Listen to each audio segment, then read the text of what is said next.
तो अस्सलाम वालेकुम, welcome to Sadat family kitchen.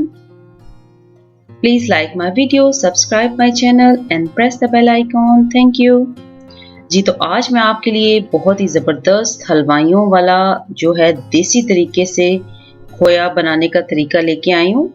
आपसे रिक्वेस्ट है कि मेरी वीडियो को एंड तक देखें ताकि आप अच्छे से रेसिपी को फॉलो अप करें। तो अस्सलाम वालेकुम, आज मैं आपके लिए लेके आई हूँ बहुत ही एक स्पेशल रेसिपी। जी हाँ, मैं आज लेके आई हूँ घर पे खोया किस तरह बनाया जाता है। तो ये मैंने पतीले में ऐड कर दिया दूध।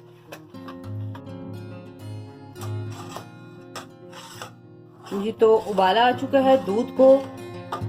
अब आपने उस पे फ्लेम जो है लो टू मीडियम कर देना है और इसको चलाते जाना है, चम्मच को छोड़ना नहीं है बिल्कुल।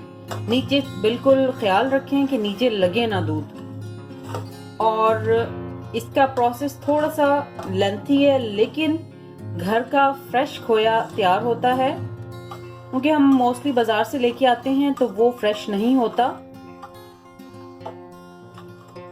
बहुत दिन पुराना जो उन्होंने बना के रखा होता है, तो इसलिए वो चीज़ हमें रिक्वायर्ड नहीं बनती। ये आप इकट्ठे बना के रख लें और फिर उसके बाद जो चाहें इससे बनाएं।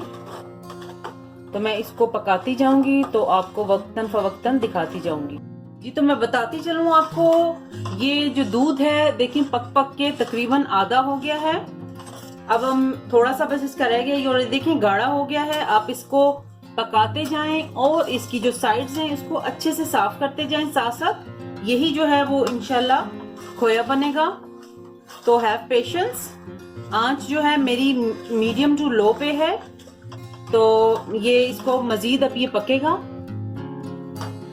थोड़ा सा रह गया है, इसको हमने मजीद गाढ़ा कर लेना है। और आप देख सकते हैं इसकी बलाई बन रही है, वो मैं साथ साथ साफ करती जा रही हूँ। यहाँ पे इसकी सारी बलाई इकट्ठी हो रही है। इसको ऐसे साइडें सारी साफ करते जाएं ताकि वही जो है पार्ट फिर खोए में शामिल होगा और जलेगा भी नहीं, आपकी साइड जो है जलेंगी नहीं। जी तो आप देख सकते हैं कि ये जो दूध है किस कदर गाढ़ा हो चुका है, बिल्कुल क्रीम की तरह गाढ़ा हो गया है।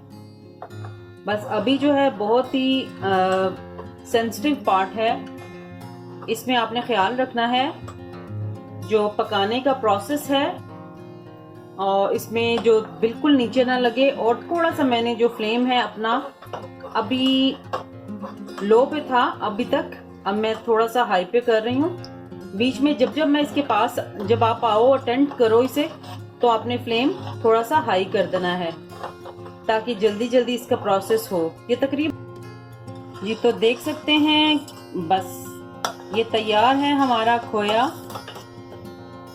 5 मिनट की और बस ये इसकी कुकिंग का टाइम है। इंशाल्लाह 5 मिनट में ये तैयार हो जाएगा। और आप देख सकते हैं इतना गाढ़ा हो गया है जैसे रबड़ी होती है।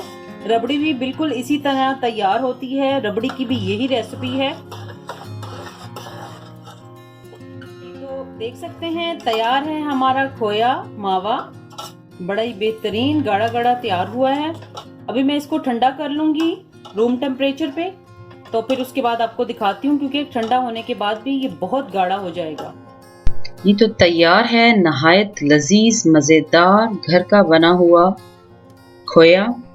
इससे आप बहुत सी मिठाइयाँ बना के रख सकते हैं, इसको फ्रीज कर सकते हैं आप। और मुझे कमेंट बॉक्स में ज़रूर बताइएगा आपको मेरी आज की रेसिपी कैसी लगी। Thanks for watching. Take care, stay bless, Allah Hafiz.